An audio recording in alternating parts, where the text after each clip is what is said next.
Welcome to Daily News Podcast, your snapshot of life in Mangalore and beyond. Today, we've got a lineup of news that connects, informs, and inspires. Ready to catch up? Let's begin. In a recent crackdown on corruption, the Lokayukta police have apprehended Assistant Public Prosecutor Ganapathy Vasant Naik from the Udupi court. Naik was arrested after demanding a bribe of Rs 3,000 for processing an objection related to the release of a sand transportation vehicle. Upon receiving a complaint from the unwilling bribe giver, the Udupi Lokayukta swiftly acted and caught Naik red-handed while accepting Rs 2,000 at his office. The operation was carried out by a dedicated team led by DISP Manjunath, Inspector Rajendra Nayak, ASI Nagesh, and other staff under the supervision of Lokayukta Mangalore in charge SP Kumar Chandra.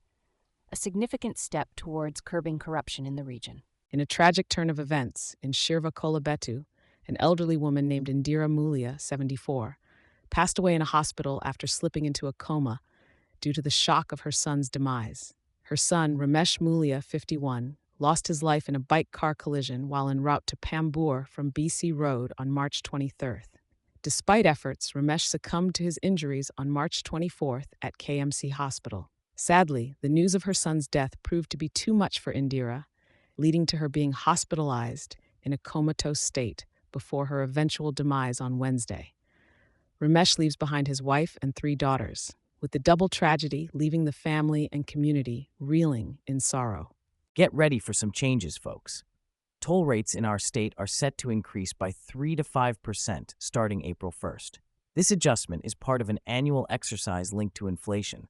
The maximum hike will be 5% and the minimum 3%, according to KB Jayakumar, Project Director of NHAI, Bengaluru. Various toll plazas will be affected, including those on roads like Bengaluru-Mysuru, Bengaluru-Tirupati, and Bengaluru-Hyderabad. The Ministry of Road Transport and Highways is working on a policy to provide some concessions to road users. In 2023-24, India collected our 64,809.86 crore in toll fees, a significant increase from previous years. Karnataka alone has 66 toll plazas. Travel operators are already planning to pass on these additional charges to the customers, so be prepared for some changes in your travel expenses starting next month. In a significant development, Dakshina Kannada MP Captain Brijesh Chowta has successfully pushed for the establishment of the first Coast Guard Academy in Mangalore.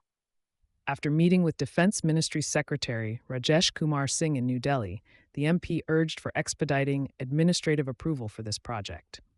The academy, sanctioned in 2017, will be located on a 159.03-acre land at Kenjar. With the land transfer process already completed and a detailed project report submitted, the academy is set to come up at a cost of Rs 1,385 crores. The Defense Secretary has reportedly responded positively to the MP's request, indicating a significant step towards enhancing coastal security and maritime education in the region. In a much-needed relief from the scorching summer heat, Udupi district experienced heavy rains, thunder, and strong winds on Tuesday evening. The storm uprooted trees, causing disruptions in the movement of vehicles and led to roofing damages in some areas of Karkala.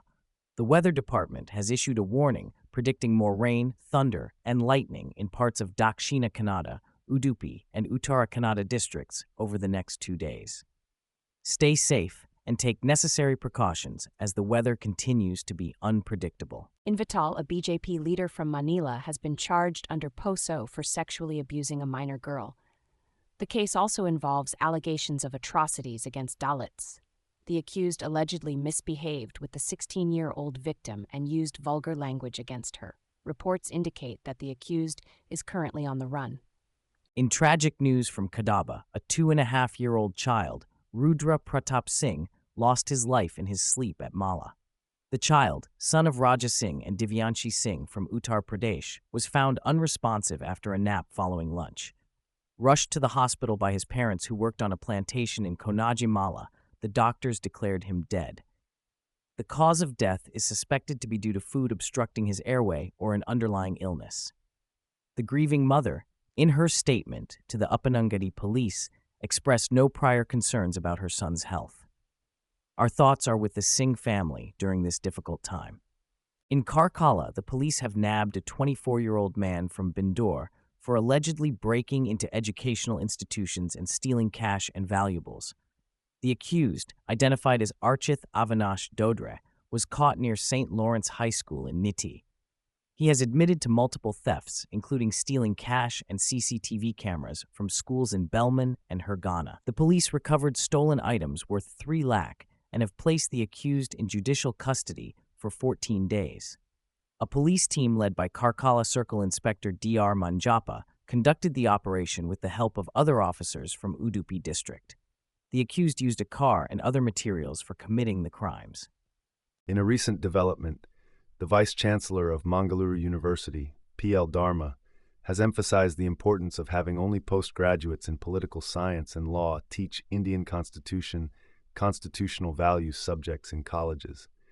Addressing the Academic Council meeting, he mentioned that a circular will soon be sent to colleges regarding this matter. Furthermore, the Council has approved renaming the Kunda Kannada Adhyayan Pitha to Kundapura Kannada Adhyayana Pitha, with the aim of promoting Kundapura Kannada language, culture, and heritage. The establishment of a Heartfulness Chair by the Sahaj Marg Spirituality Foundation at the university was also approved, focusing on spiritual studies and research. Additionally, the government released funds towards pension benefits for retired staff. These initiatives aim to uphold the standards of education and cultural heritage in Mangalore University. In a recent development, the Supreme Court dismissed a plea for a CBI probe into an alleged honey trap attempt involving a minister and other politicians in Karnataka. The public interest litigation, filed by social activist Binay Kumar Singh, was turned down by a 3-judge bench. The plea had raised concerns about a potential threat to the independence of the judiciary and the rule of law due to the alleged honey trap of judges. The issue came to light after Cooperation Minister K.N. Rajana informed the Assembly about attempts to honey trap him and 48 other politicians. While the Home Minister announced a high-level probe, the opposition demanded a judicial inquiry by a sitting High Court judge. The plea in the Supreme Court called for a thorough investigation into the matter, citing media reports and the seriousness of the allegations. In a recent controversial event at Sabarimala, Malayalam superstar Mohanlal conducted a puja known as Usha Puja for his friend and fellow actor Mammootty. This act has stirred up a debate as Mammootty's faith doesn't allow worshipping any other god apart from Allah. The incident unfolded when Mohanlal visited Sabarimala prior to the release of his film, L2 Empuran. A receipt of the puja conducted by Mohanlal for Mammootty went viral on social media, sparking rumors about Mammootty's health. While some lauded the gesture as a symbol of communal harmony, others demanded an apology from Mammootty, stating that the puja goes against his religious beliefs. Despite the controversy, Mohanlal defended his actions, emphasizing his deep friendship with Mammootty. The incident has sparked discussions about personal beliefs, religious tolerance, and the boundaries of friendship. In a significant move, Mangalore's health department has initiated an adult vaccination drive against tuberculosis in various districts to mark World TB Day. The aim is to lower TB-related deaths and make the state TB-free. This drive will focus on individuals above 60, those with low BMI, diabetics, smokers, immunocompromised persons, close contacts of TB patients, and those with a TB history. They will be given the BCG vaccine to prevent TB. Health Minister Dinesh Gundu Rao stressed the importance of early detection, treatment, and awareness to eliminate TB, which remains a public health concern in India. Despite medical progress, TB continues to be a challenge. In 2024, over 20 lakh suspected TB patients underwent sputum tests, leading to the identification of 77,987 patients. The minister urged the public to get vaccinated for free, enhance their immunity, and dispel any vaccine-related misinformation. In a recent development, the Supreme Court has intervened and stayed the controversial observations made by the Allahabad High Court regarding an attempt to rape case. The High Court's remarks, stating that actions like grabbing breasts and breaking pajama strings were not enough to constitute an attempt to rape, were criticized for their insensitivity and inhuman approach. The Supreme Court bench of Justices B.R. Gavai and Augustine George Massey deemed the observations to be against the principles of law and issued a stay on them. The matter has sparked outrage nationwide, leading to the apex court taking suo motu cognizance of the issue. The High Court's judgment had caused a stir by differentiating between preparation and an actual attempt to commit the offense of rape. The Supreme Court has now stepped in to address the concerns raised and has sought assistance from the Attorney General and Solicitor General in this matter. The BJP central leadership has taken strict action against 5 of its leaders in the state. MLAs Shivaram Hebar, S.T. Somashekar, and B.P. Harish, along with former ministers M.P. Renukacharya and Kada Subramanya Naidu, have been issued show-cause notices for their alleged anti-party activities. The Central Disciplinary Committee has given them 72 hours to respond, warning of further consequences if they fail to do so. Hebar and Somashekar are said to have aligned themselves with the Congress, while Harish is reportedly supporting rebel leader Basanaguda Patil Yatnal. Renukacharya and Naidu, on the other hand, are believed to be in the camp of State Party Chief B.Y. Vijayendra. Stay tuned for more updates on this developing story. In a significant ruling, the Supreme Court has likened cutting a large number of trees to worse than killing human beings, stressing the gravity of environmental conservation. The court imposed a hefty fine of Rs 1 lakh for each of the 454 illegally felled trees in the Taj trapezium zone. The bench asserted that there should be no leniency in environmental cases, emphasizing that regenerating the green cover destroyed by this act will take a minimum of 100 years. The court rejected the plea of the individual responsible for the tree cutting and upheld the fine, highlighting the irreversible damage caused. The culprit has been directed to undertake plantation activities at a different location as a form of restitution. The Apex Court emphasized the critical importance of safeguarding and preserving our natural resources, underlining the long-term implications of such ecological harm. Refuting the accusations made by the opposition BJP, Karnataka's Deputy Chief Minister D.K. Shivakumar declared that he is willing to step down from politics if allegations of suggesting changes to the Constitution for religion-based reservations are substantiated. He criticized the BJP for spreading false claims and stated that the Congress party backed him after reviewing his statements defending the government's decision to implement a 4% reservation for Muslims in public contracts. D.K. Shivakumar challenged the BJP to prove their allegations and dismissed their plans to protest at his events, stating they have a peculiar affection towards him.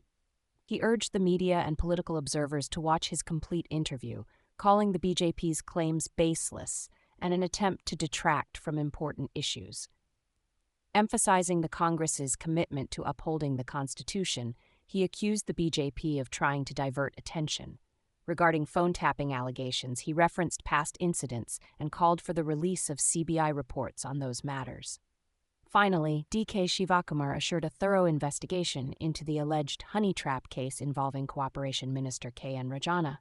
Mangalore, April 5, 2025. In a major boost for the workforce in Mangalore and across India, the Employees Provident Fund Organization, EPFO, is all set to revolutionize Provident Fund PF withdrawals.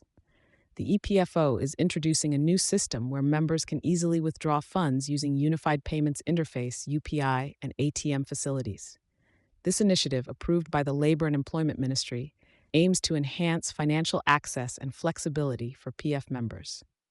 Secretary of the Ministry of Labor and Employment, Sumita Dara, highlighted that members will soon be able to view their PF balance on UPI, instantly withdraw up to 1 lakh, and select their preferred bank account for transfers by the end of May or June. The EPFO's digital transformation has streamlined processes, reduced claim processing time to just 3 days, and expanded withdrawal options for housing, education, marriage, and sickness provisions. These reforms, which benefit over 7.5 crore active EPFO members nationwide, align with the vision of ease of living advocated by Prime Minister Narendra Modi. The upcoming UPI and ATM-based PF withdrawals will mark a significant milestone in India's digital financial transformation, promising unprecedented ease and speed for millions of professionals. As we close today's session, our thanks go out to you, our viewers. For further reading and the latest news, be sure to visit mangaloretoday.com. And, for your daily dose of news, hit the subscribe button. Thank you for choosing Mangalore today. Goodbye.